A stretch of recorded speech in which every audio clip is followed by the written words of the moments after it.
When you're on surveillance duty, knowing what to look for is essential. But you also need to know how to look.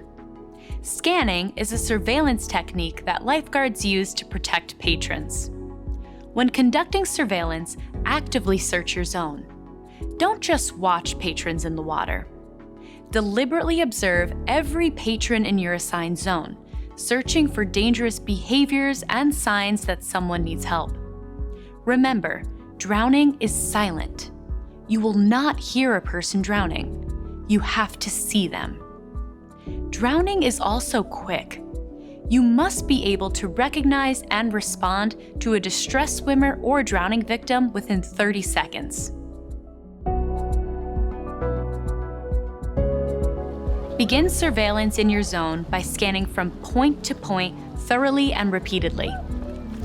Move your head and eyes and look directly at each area of your zone, including the bottom, middle, and surface of the water, and each patron in your zone.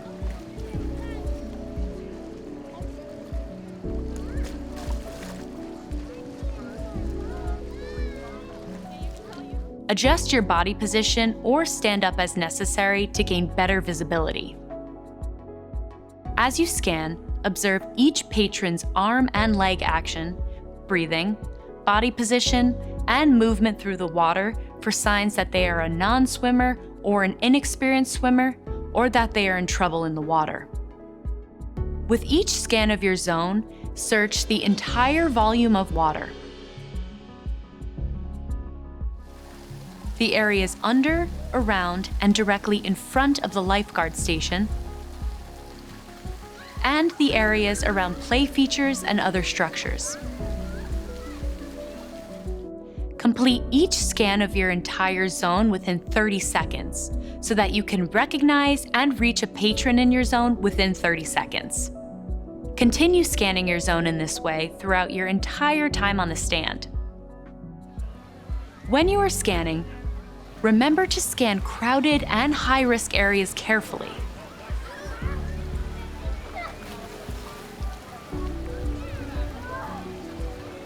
Pay close attention to non-swimmers or inexperienced swimmers.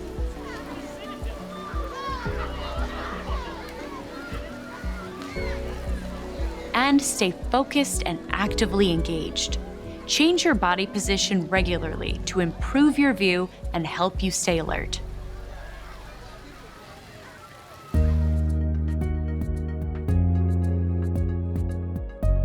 There are many challenges to effective scanning. Being aware of these challenges can help you overcome them.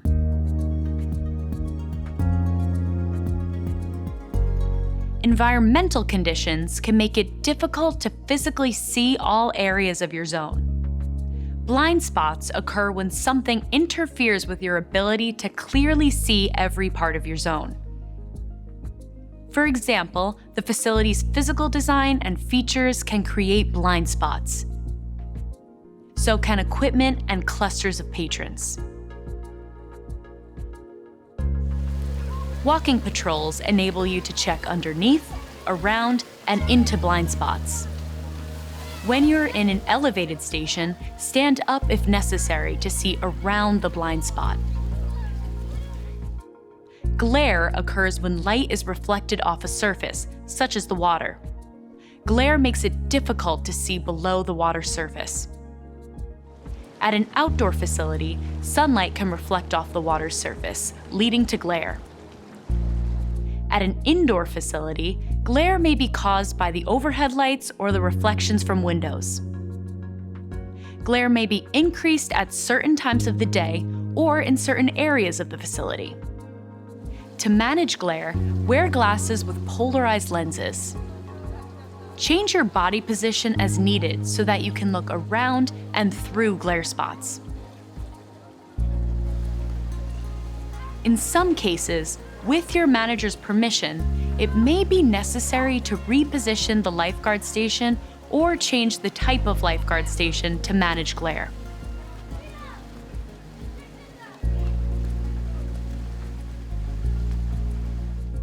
Water movement can distort the surface of the water, making it difficult to see the pool bottom and to recognize objects or people beneath the surface.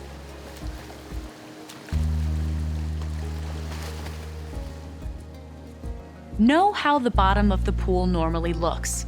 Familiarize yourself with the appearance and location of drains, colored tiles, and painted depth markings. Always search the bottom carefully. When you notice a distortion, try adjusting your body's position while you scan. Then, look more closely to verify what you are seeing. If something doesn't look right, assume it is a body underwater and react immediately.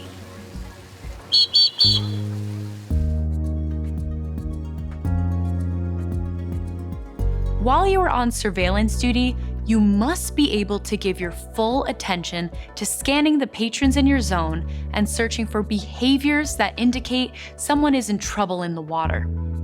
To remain attentive, you must reduce or eliminate both external and internal distractions. Many things in the aquatic environment can compete for your attention. For example, a patron or coworker may want to chat or ask you a question. Keep any necessary conversations brief and keep your eyes on the water. If necessary, refer the person to another staff member who can help them. Noise, such as from activities, patrons, music, or water movement, can also compete for your attention. When distractions like this arise, remind yourself to stay focused on scanning the patrons in your zone. Patrons in your zone, or in other zones, can create visual distractions. To minimize distractions, keep patron activities in your zone orderly and safe. If your zone becomes crowded, or you feel like your ability to effectively cover your zone is compromised, signal for assistance. You may also become distracted by your own thoughts. This can lead to inattentional blindness, or a failure to see something in your line of sight because you were focused on something else. Do not daydream or let your attention drift. Instead, take an active interest in the activities in your zone to help maintain focus. Maintain an active posture by sitting upright and slightly forward, and change your body position periodically. Avoid slouching, leaning back, sitting with your legs crossed, or resting your head on your hand. These postures may cause you to become too relaxed and lose focus. Here. Okay, I'm getting down now. Rotate stations frequently, for example, every 15 or 20 minutes.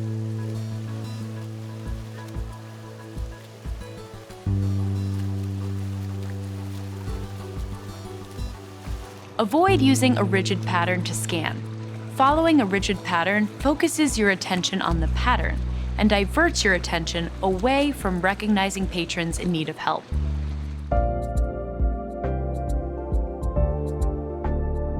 Your ability to recognize distressed swimmers and drowning victims depends on your ability to store and retrieve information about what a distressed swimmer or drowning victim looks like.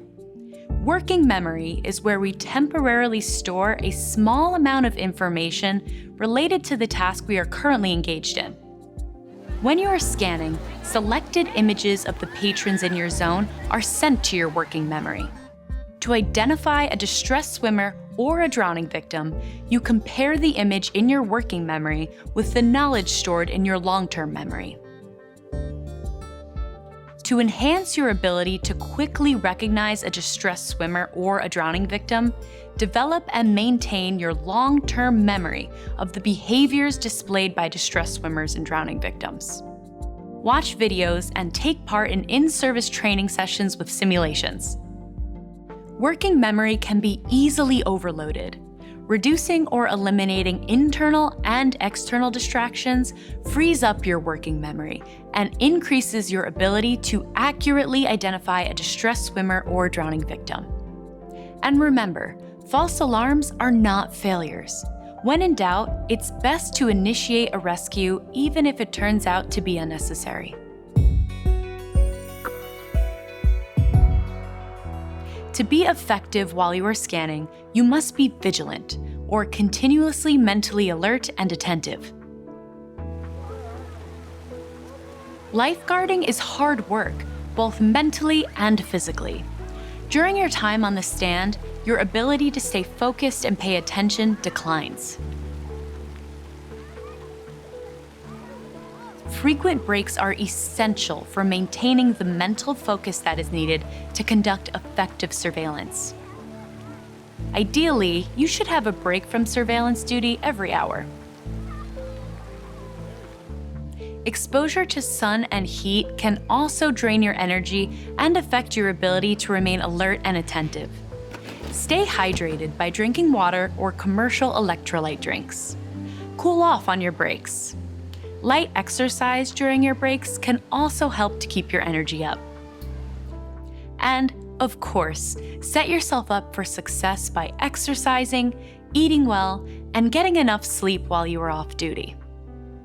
Scanning your entire area of responsibility quickly, thoroughly, and effectively is essential. To scan effectively, you must use your eyes and your brain. Like any skill, scanning requires regular training and practice to maintain.